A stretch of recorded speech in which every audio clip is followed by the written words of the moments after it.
Many PDFs require you to add or remove watermarks or backgrounds. Let's look at how simple it is to add watermarks or backgrounds to your document with Foxit PhantomPDF. First, open the document you want to add a watermark.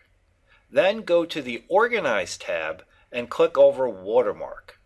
There are three options. You can add, update, or remove a watermark. Let's add a watermark. You can add a text or an image as a watermark.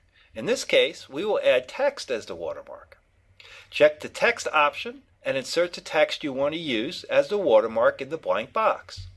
For this example, I would like to add draft as the watermark.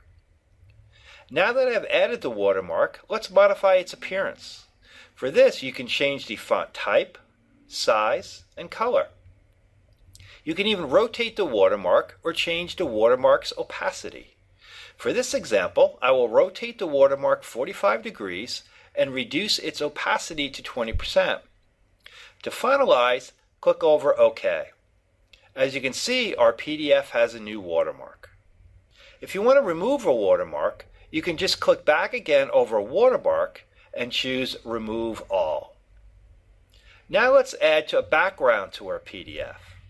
Start by going to Background on the Organize tab, and then choose Add.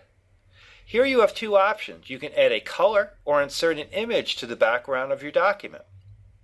I would like to add an image as a background. To do that, check the File option and choose the image I want to add. Click OK, and the PDF has a new background. If you want to change the current background, just go back to Background and click Update.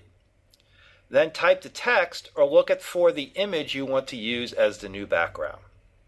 Adding and removing backgrounds and watermarks doesn't get any easier. Now that you've learned how, try it yourself.